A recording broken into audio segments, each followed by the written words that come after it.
The human body is essentially a fortress. And it is a fortress under constant, unrelenting siege. That's a great way to put it. I mean, every single time you take a breath, you're inhaling fungal spores. Mm. Every time you touch a doorknob, you're picking up bacteria. And your own skin is absolutely teeming with organisms. Teeming, and they're just waiting, right?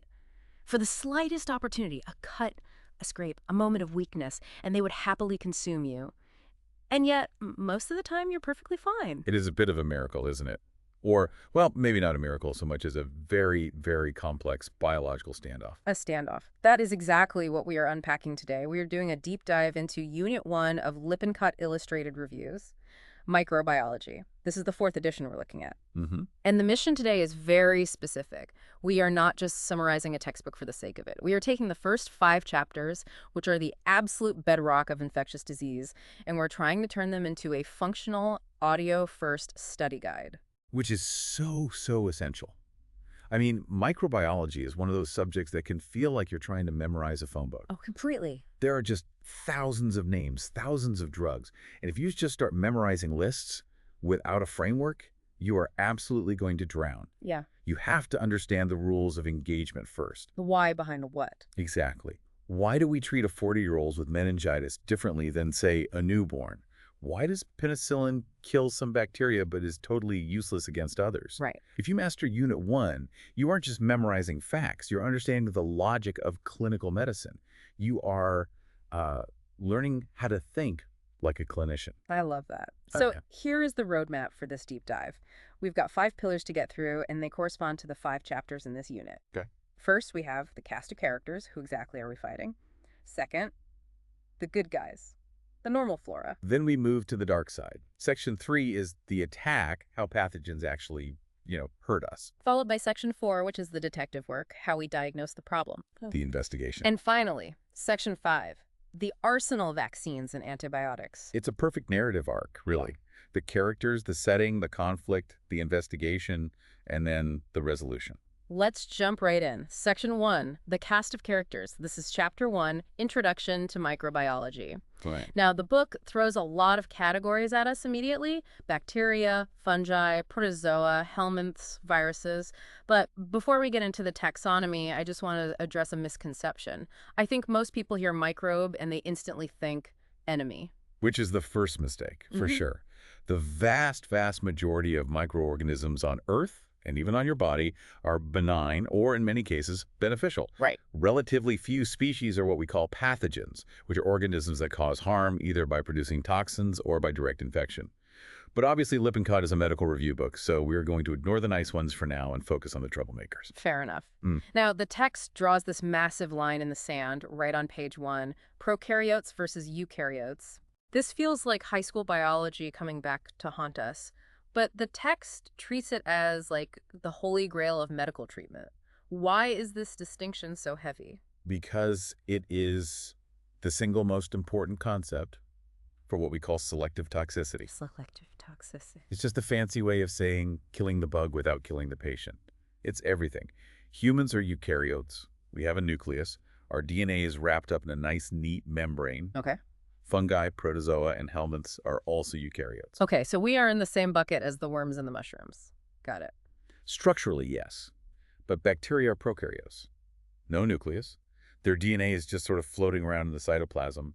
But the differences go much deeper than just the nucleus, and that's where the drugs come in. Right, the targets. If you look at figure 1.2 in the book, it maps this out beautifully. It visualizes the machinery. For example, look at the chromosomes. Eukaryotes have multiple linear chromosomes. Right. Eukaryotes usually have a single circular chromosome. It's a much simpler setup. But we don't usually target chromosomes directly with standard antibiotics, do we? Not typically, no. The real money is in the ribosomes in the cell wall. This is high-yield territory for any exam. Okay, let's break that down. Ribosomes. Ribosomes are the protein factories of the cell. If you stop the factory, that dies. It's that simple. In prokaryotes, in bacteria, these factories are described as 70S ribosomes. 70S, and in us. In eukaryotes, like humans, we have 80S ribosomes. And those numbers, 70S and 80S, they seem a bit arbitrary to the uninitiated. What do they mean? Well, they refer to sedimentation rates, basically how fast they sink in a centrifuge. But the number itself doesn't matter as much as the fact that they are different shapes. They're structurally different. Okay, so shape is key. Because they are different, we can design a drug like, say, tetracycline or erythromycin that fits perfectly into a 70S ribosome and jams the gears. It physically blocks it, stopping the bacteria from making proteins. But because we have 80S ribosomes, the drug just bounces right off our machinery. Exactly. It's a lock and key that only fits the bacterial door. If bacteria had 80S ribosomes, we couldn't use those antibiotics. We'd poison ourselves. It would be a disaster. That makes perfect sense. Wow. Okay, now what about the other big target? The cell wall. That's the other huge one. Bacteria, specifically the eubacteria of medical importance, usually have a cell wall made of something called peptidoglycan. Peptidoglycan. It's this rigid, cross-linked mesh that holds the bacteria together. It gives it a shape and protects it from osmotic pressure. And humans. We don't have a cell wall. We have a flexible cell membrane, sure, but no peptidoglycan whatsoever. So drugs like penicillin, their whole job is to attack peptidoglycan synthesis. They prevent the wall from being built correctly. Right. And again, we are totally safe because we don't have the target. The drug has nothing to attack in our bodies. Okay, so that covers the broad us versus them. But within the bacterial world, the book splits them into typical and atypical. What makes a bacterium typical? Typical bacteria are the ones that follow the rules we just laid out. They have that rigid peptidoglycan wall. They have standard shapes rods, which are bacilli, spheres, which we call cocci, or corkscrews, which are spirochates. And they react to the gram stain. And crucially, yes, they react predictably to the gram stain, which is what determines if they are gram-positive or gram-negative. We'll get into that more later. And the atypicals. I see mycoplasma, chlamydia, and rickettsia listed here as the rebels. Why are they atypical? Because they break the rules. Take mycoplasma, for example. It is completely missing a cell wall. It just has a membrane. It's like a little floppy bag. So if I give a patient with mycoplasma pneumonia a dose of penicillin, It does absolutely nothing. Zero. Penicillin's only job is to break the cell wall. Mycoplasma doesn't have one. It is naturally fundamentally resistant. and that is why identifying it as atypical matters for your prescription pad. It's everything. You have to use a completely different class of drugs, like a macrolide, that targets something else, like the ribosome. What about chlamydia and rickettsia? They have walls, don't they? They do, but they're atypical for a different reason. They are obligate intracellular parasites. Meaning they have to live inside our cells. They've lost the ability to make their own energy or replicate outside of a host cell. They are metabolically deficient. They must be inside a human cell to survive. That changes how we have to treat them because the drug needs to be able to penetrate our own cells to get to them. Got it. Okay, let's move down the list of players. We've covered bacteria. What about fungi? Fungi are eukaryotes, like us. They're non-photosynthetic. You generally split them into two big buckets. Yeasts, which are unicellular, like Candida, and molds, which are filamentous, like Aspergillus. And protozoa? Also, single-celled eukaryotes, these are your parasites. Things like Giardia that you get from contaminated water or the organisms that cause malaria. Then we have helminths. The worms. These are multicellular, complex animals, really. We're talking about tapeworms, flukes, roundworms. These are big organisms compared to bacteria. You can sometimes see them with the naked eye. And finally, the book puts viruses in a completely separate category. It even calls them non-living. Yeah, viruses are the ultimate outliers. They aren't cells. They're just genetic data, DNA, or RNA, never both wrapped in a protein package, a capsid. Just information. It's just information with a delivery system. They are obligate intracellular parasites, like chlamydia, but they have no machinery of their own at all. No ribosomes, no mitochondria. They are hijackers. So they can't reproduce on their own? Not at all. They force your cells to act as a photocopier to build more of themselves, in a hostile takeover of your cellular machinery. Before we close Chapter 1, I want to ask about these charts figures 1.4 through 1.7. They are these massive, color-coded trees of bacteria, and honestly, it looks a bit overwhelming. How should a student use these? Do not try to memorize them top to bottom right now. You will burn out. Think of them as a map, not a list. Yeah. Notice how they are organized. First by gram stain. That's the first big fork in the road. Then by shape cocci, or rods. Then by oxygen tolerance aerobes versus anaerobes.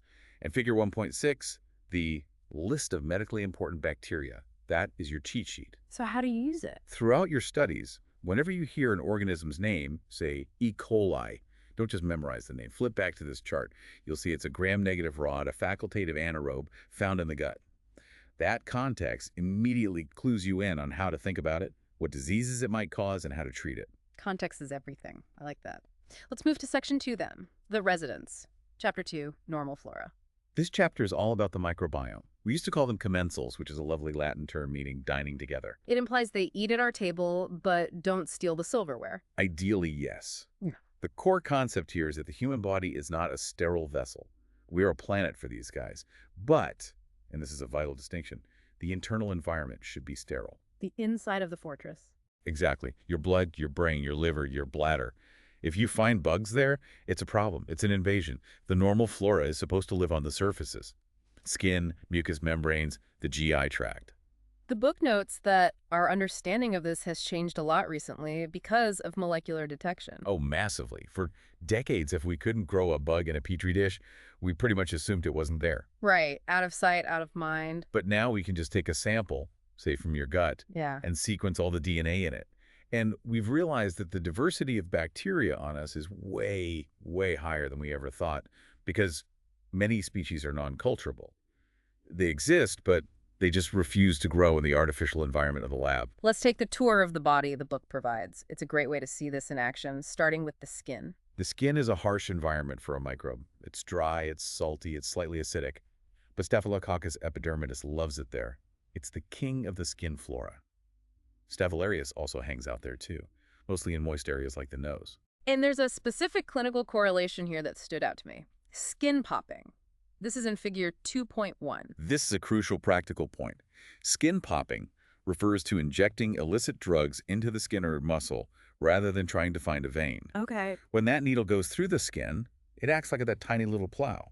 It pushes the normal flora, the staph epidermidis or aureus deep, into the subcutaneous tissue where it does not belong. So the good guy becomes a bad guy just because he moved neighborhoods. Precisely. It's a displacement issue. The bug didn't change, the location did. And the result is abscesses, cellulitis, serious soft tissue infections. Okay, moving inward to the mouth. The book mentions dental plaque. The mouth is a jungle. It's warm, it's moist, there's a constant food supply. Streptococcus mutans is the leader of the pack here. And you have to understand, plaque isn't just food stuck in your teeth. It's a biofilm. Biofilm. It's an organized community of bacteria. They adhere to the enamel, and they secrete acid as a byproduct of metabolizing sugar. That acid is what demineralizes and dissolves your tooth. It's biological warfare against your molars. And then we get to the GI tract. I mean, the numbers here are just hard to even comprehend. They're astronomical. Yeah. 10 bacteria per gram of content in the large intestine.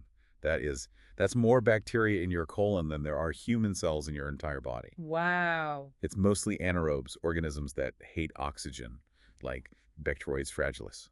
So why don't they kill us if there's so many of them? They are kept in check by competition with each other and by the integrity of the gut lining. But let's say you have a ruptured appendix.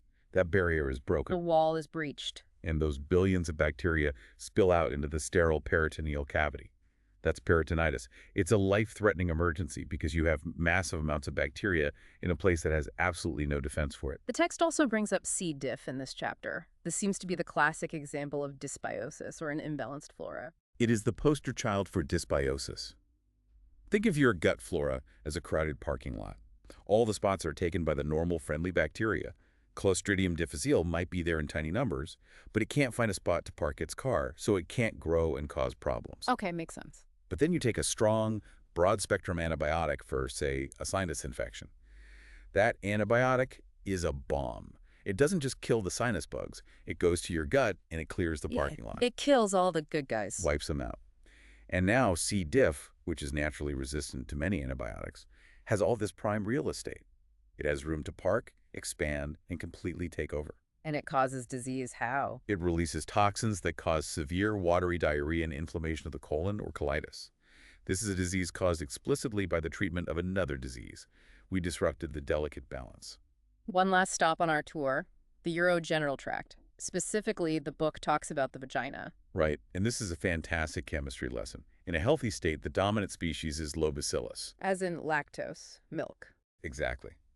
As the name implies, it produces lactic acid. That keeps the vaginal pH low, down around 4 or 5. It's quite acidic. And that acidity is a defense mechanism. It's a powerful chemical shield. Most pathogens, like yeast, hate acid. But again, if you take antibiotics and you kill off the protective lactobacillus, what happens to the pH? You're going to go up, become more neutral. It rises. And that now neutral environment is perfect for Candida albicans yeast to overgrow, causing a yeast infection, or for other bacteria like Gardnerella to take over, causing bacterial vaginosis. The flora acts as a protective chemical shield, and when it's gone, you're vulnerable. So that's the status quo, the residents and their roles. Section 3 is when that shield fails. Chapter 3, pathogenicity of microorganisms. Now we look at the offensive playbook in the microbes. First, let's distinguish two terms that I think get used interchangeably all the time: pathogenicity and virulence. That's a great place to start. Pathogenicity is basically a binary question. Can this bug cause disease? Yes or no. E. coli has pathogenicity. Lactobacillus generally does not. Okay, so it's a yes-no property? Right. Virulence is the slider bar. It's a measure of how nasty it is. It's a quantitative measure of pathogenicity. We quantify this with numbers like ID50 and LD50. Walk us through those. ID50. ID50 is the infectious dose needed to infect 50% of an exposed population. So if a bug has a very low ID50, say, you only need to ingest 10 bacteria to get sick. It's considered highly virulent. Shigella's like that. Very low ID50. And LD50. LD50 is the lethal dose. How many bacteria does it take to kill 50% of the hosts? Again, lower numbers mean a more dangerous, more virulent organism. The text then outlines the infectious process in Figure 3.2, and you're right, it reads like a heist movie. It really does.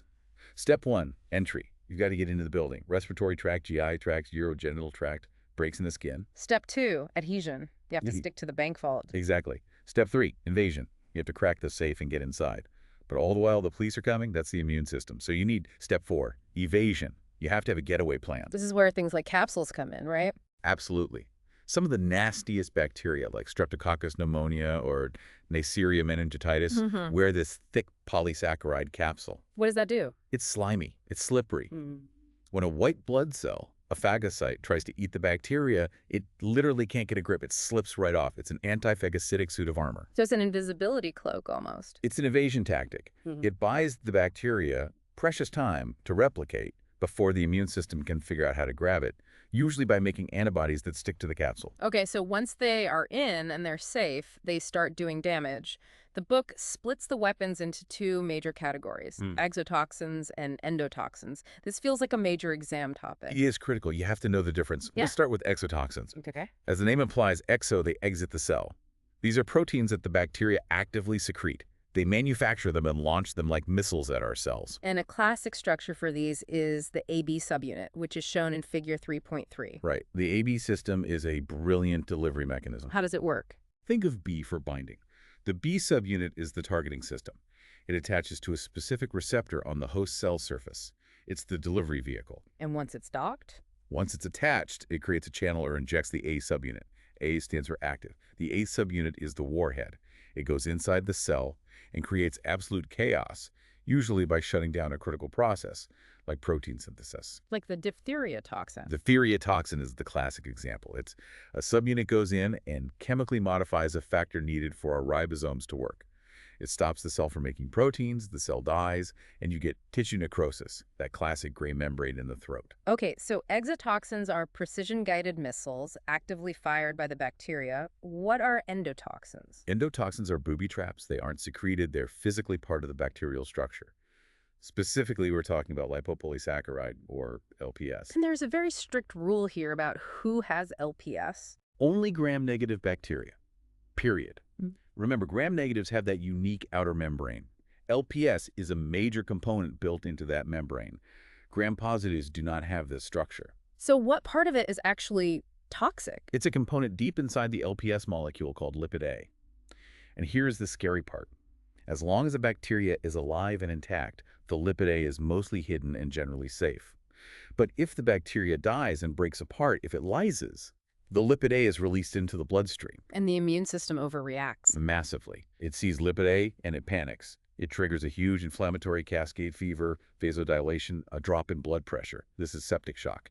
The immune system tries so hard to kill the bug that it ends up crashing the host's entire circulatory system. So here is the clinical paradox the book mentions. If I have a patient with a massive gram-negative infection and I give them a huge dose of a powerful bactericidal antibiotic, You kill the bugs. A lot of them. They all pop open at once. and they all release their lipid A simultaneously. Exactly. You get a massive sudden release of endotoxin. You can actually make the patient's shock worse in the short term because you treated the infection effectively. Yeah. It's a very dangerous tightrope that clinicians have to walk. Wow. Briefly, the text touches on viral pathogenesis here, too. How do they cause damage? Well, viruses work differently. A key concept is tropism. Tropism. They have keys that only fit certain locks. The influenza virus has a key that fits receptors on lung cells. The hepatitis B virus has a key for liver cells. HIV has a key for specific immune cells. They are specialists. And once they're inside, they cause what the book calls the cytopathic effect, or CPE. Right, and this is what you can actually see under a microscope. The infected cells look sick. They might round up and detach from the plate. They might lyse or burst open. Or they can fuse together. Or, in the classic case of viruses like herpes or measles, they can cause infected cells to fuse together into these giant multinucleated cells called syncytia. If a pathologist sees those giant cells in a tissue sample, they know it's a viral infection without even seeing the virus itself. It's the footprint of the crime. Which brings us to the detective work. Section 4, Diagnostic Microbiology. Chapter 4, we know the enemy, now how do we catch them in the act? The text lists 5 main methods: microscopy, culture, antigen detection, nucleic acid detection, and serology. But honestly, the book starts with something that isn't a lab test at all, and it's probably the most important. Patient history. The detective's notebook. The clues you gather before you even go to the lab. The text gives a great example regarding meningitis. Right. If you send me a spinal fluid sample, I can run tests on it. But if you tell me the patient is a newborn, I'm already betting my money on Streptococcus agalactiae. That's group B strep. If you tell me the patient is a 40-year-old adult, I'm betting on strep pneumonia. If they are a college student living in a dorm, I'm getting very worried about Neisseria meningitis. The most likely culprit changes based on the demographic. Completely. The history narrows the suspect list from hundreds of possibilities down to 2 or 3 before we even open the microscope. It's invaluable. Speaking of microscopes, let's handle method 1, the gram stain. We've mentioned it a dozen times now. We really need to explain how it works chemically. It's a 4-step process. It is the absolute bread and butter of the microbiology lab. Step 1, crystal violet. You flood the slide with this deep purple dye. All bacteria turns purple. Step 2, iodine. The iodine acts as a mordant. It's like a glue. It forms a big complex with the crystal violet, the CVI complex, and gets trapped in the cell wall. Okay, so everything is still purple. Step 3 is the deal breaker, acetone or alcohol, the decolorizer. This is where the magic happens. This is where the separation occurs. Remember, gram-positives have a thick, dense, sponge-like peptidoglycan wall. It holds onto that purple iodine complex really, really tight. The alcohol can't wash it out, so they stay purple. And the gram negatives. They have a very thin layer of peptidoglycan, and on top of that, they have that fatty outer membrane. The alcohol, the decolorizer, dissolves that fatty membrane and just washes the purple dye right out. Now they're colorless, invisible. Which is why we need step 4. Step 4 is safranin. It's a pink counterstain. The gram-positives are already stained dark purple, so the pink doesn't really show up on them. But the now clear gram-negatives soak up the pink dye and turn pink or red. So purple equals positive, pink equals negative. Simple as that. It's the first and most important piece of information you can get, except for the exceptions, of course. Always with the exception. Right. Mycoplasma, no wall, so it won't stain at all. Mycobacteria, like the one that causes TB, have this waxy, lipid-rich wall that repels the water-based gram stain dyes. You need a special acid-fast stain for them. And fungi. A fungus like Cryptococcus has a huge capsule that won't stain. You use India ink, which is a negative stain. It stains the background black, and the capsule shows up as a clear halo. Okay, moving to method 2, culture, actually growing the bug. For this, we use different recipes or media. Sheep blood agar is a standard. It grows most things, and it also shows us if the bacteria can break down red blood cells, which we call hemolysis. Like different patterns of hemolysis. Exactly. Beta, alpha, gamma. Chocolate agar, which is sadly not made of chocolate, it's just cooked blood, releases special growth factors for picky eaters like Neisseria. And there are selective media, too. Right. McConkey agar is very clever. It contains bile salts that inhibit the growth of most gram-positives. So if something grows on a McConkey plate, you know immediately it's a gram-negative that can tolerate bile, likely from the gut. Method 3 is biochemical identification. This is basically asking the bug questions about its metabolism. Exactly. Hey, bacteria, do you make the enzyme catalase? Let's see what happens if I pour hydrogen peroxide on you. If it bubbles, it's catalase positive. The classic staph versus strep test. Classic. Or Do you make coagulus? You mix it with plasma. If the plasma clots, it's coagulus positive. That's the key test for identifying Staph aureus. We now have automated systems like Vitek that run dozens of these tests at once. Method 4 is serology or immunologic detection. This is looking for the immune response, right? It is. We can do one or two things. We can use antibodies we have in the lab as probes to find the bug's antigens, or we can flip it around and use bug antigens to look for the patient's antibodies in their serum. So you can tell if they've been infected. Yes. If you have high levels of a certain type of antibody, say IgM, against the measles virus, I know you have a recent or active infection because IgM is the first responder antibody. And finally, method 5, the modern heavy hitter, nucleic acid amplification, NECAT, or more commonly PCR. The book highlights the massive advantages here. One is sensitivity. You can find a single strand of viral RNA or bacterial DNA in a sample. It's incredibly powerful. And it solves the culture problem. It completely solves the non-culturable organism problem. Uh. There's another huge clinical advantage. If a patient has already taken a dose or two of antibiotics before coming to the hospital, the culture might be negative because the bugs are stunned or dead. But their DNA is still there. Their DNA is still floating around. PCR doesn't care if the bug is alive or dead. It will still find the genetic material and give you a positive result. It's a game changer. Okay, we found the bug. Now we need to end the fight. Section 5, the arsenal. Chapter 5, vaccines and antimicrobial agents. This is the payoff. This is what the patient is waiting for. Let's start with vaccines. The book makes a distinction between active and passive immunization. A very important distinction. Active immunization is what we normally think of as vaccination. The goal is to prime your immune system so you don't have to get sick to get immunity. You're teaching the body to fight. You're showing the body a mugshot of the pathogen. It could be a killed bug, a weakened or attenuated bug, or just a piece of it, like a surface protein from hepatitis B, or a deactivated toxin, a toxoid for tetanus. Your body sees it, says that's foreign, and builds an army of antibodies and memory cells in advance. So it's long-lasting protection. Correct. Passive immunizations is different. That's where I just give you the antibodies directly. An injection of antitoxin for a snake bite or immunoglobulins for rabies exposure, it works fast, instantly, but it doesn't teach your body anything for the future. It's temporary borrowed protection. Now, antimicrobials. We are back to that core concept of selective toxicity. We have to hit the bacterial target without causing collateral damage to the host. And there are two main philosophies here, right? Yeah. Bacteriostatic versus bactericidal. Right. Bacteriostatic means the drug freezes the bacterial population. It inhibits their growth and replication. It basically just holds them still. And it relies on the immune system to do the actual killing. It relies on your immune system to come in and mop up the stagnant bacteria. Bactericidal, on the other hand, means the drug kills the bacteria directly, without help. So why wouldn't you always use a bactericidal drug? Seems better. Sometimes you don't need to. Bacteriostatic drugs can be less harsh and just as effective in a healthy person. But for immunocompromised patients, someone whose immune system is weak and can't provide that cleanup crew, or for really severe life-threatening infections like meningitis or endocarditis where you just can't afford to wait, You want bactericidal. you absolutely want bactericidal. You need them dead, not just paused. So how do we choose the right drug and know if it will work? The book talks about susceptibility testing. We have to measure how much drug it takes to work against a specific bug from a specific patient.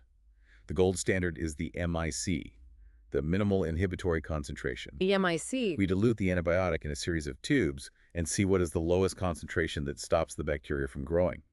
A lower MIC means the bug is more sensitive. And the other method is the disc diffusion. Right, the Kirby-Bauer test. You spread a lawn of the bacteria on an agar plate, and then you put down little paper wafers, each soaked with a different antibiotic. And you see what happens. If the drug works, you'll see a clear circle around the wafer where nothing can grow. It's called the zone of inhibition. The bigger the zone, the more sensitive the bug is to that drug. Let's look at the menu of antibiotics that we have. The book uses these great bar charts in figures 5.11 to 5.166 to show the spectrum of activity. I'd love to walk through the major families. Let's do it. It's a great way to organize them. Okay, first up, the originals, the penicillins. The granddaddy of them all, It works. penicillin G. If you look at the chart, it has a huge bar for gram-positives. It's still great for things like strep throat and syphilis. Yeah. But look at the bar for gram-negative. It's tiny. It's tiny. It just doesn't penetrate that gram-negative outer membrane very well. Then we have the cephalosporins. This family always confuses people because there are so many generations. First, second, third. Think of it as an evolution of software or a smartphone. First-generation cephalosporins are like penicillin, great for gram-positives, not so much for gram-negatives. But as you upgrade to second, third, and fourth generation, the gram-negative bar on the chart gets longer and longer. So you gain gram-negative coverage with each generation. You generally gain gram-negative coverage, yes. By the time you get to the fourth and fifth generations, you're hitting the superbugs, the highly resistant ones like Pseudomonas and even MRSA. You often trade some of that initial gram-positive strength for a much broader gram-negative reach. Okay, next family, aminoglycosides. These are the heavy artillery. They are potent bactericidal drugs for serious aerobic gram-negative infections. Things like the plague caused by Yersinia pestis or tularemia. They have some serious potential side effects like kidney and ear toxicity, so we use them very carefully, but they are incredibly effective. How about the macrolides, like azithromycin? These are your atypical hunters. Remember mycoplasma and chlamydia, the ones hiding inside cells or missing their walls? Macrolides are often the drug of choice for them. Why is that? Because they are very good at accumulating inside our own cells. So they can get to those intracellular bugs that other antibiotics can't reach. They are perfect for atypical pneumonias. And finally, the fluoroquinolones, like Cipro. A very broad spectrum. The bar chart for these is pretty wide. They hit a lot of gram-negatives and some gram-positives. They are often the go-to drugs for complicated UTIs and serious GI infections, like infectious diarrhea. One last question for this section. Why is viral treatment so much harder? We have hundreds of antibiotics, but relatively few antivirals. It goes all the way back to Chapter 1, selective toxicity. Viruses use our machinery. To stop a virus from replicating, you often have to target the very ribosomes or DNA polymerases that our own cells are using to survive. So it's incredibly difficult to find a drug that hurts the virus without hurting the patient. It's a huge challenge. We have to find very specific viral enzymes that are unique to the virus, like the reverse transcriptase in HIV or the neuraminidase enzyme in the flu virus to target. A much narrower, much more difficult path than just throwing a wrench in a bacterial cell wall that we don't even have. So if we look at Unit 1 as a whole, from start to finish, what is the big takeaway? It's that clinical microbiology isn't random memorization. It's a process of logical deduction. There is a sequence. You identify the organism. Is it a gram-negative rod? You understand its attack plan. Does it have an LPS endotoxin? And you choose a weapon based on that specific biology. I need a drug that can cross that outer membrane and bind to the 70S ribosome. Yeah. It's a logical flow. And one final concept from the book that I really want to underscore, colonization versus infection. Oh, vital. Yeah. Absolutely vital for any clinician. Just because you get a positive culture for a bacteria doesn't mean the patient has an infection that needs treating. Right? We are colonized by billions of things. If you swab a chronic leg ulcer on a diabetic patient and you grow Staph aureus, is the staph actually causing the ulcer not to heal? Or is it just living there on the surface because it's a nice place to be? You have to look at the patient, not just the lab report. You have to look at the patient. Is there redness, swelling, pus, fever? You have to correlate the microbiology with the clinical signs. Treat the patient, not the paper. Always. Always. That seems like the perfect place to drop the anchor on this deep dive. We've gone from the microscopic structure of a cell wall all the way to the bedside and clinical decision-making. It's a heavy unit, for sure, but it is the foundation for everything else in the book. If you get this, the rest of the course is just filling in the details for specific bugs. We hope this helps you visualize what's actually happening on those slides or in those wards. And a huge thank you to the Last Minute Lecture team for compiling all this amazing material. Keep connecting the dots. That's the whole game. Stay curious, and we'll see you in the next deep dive.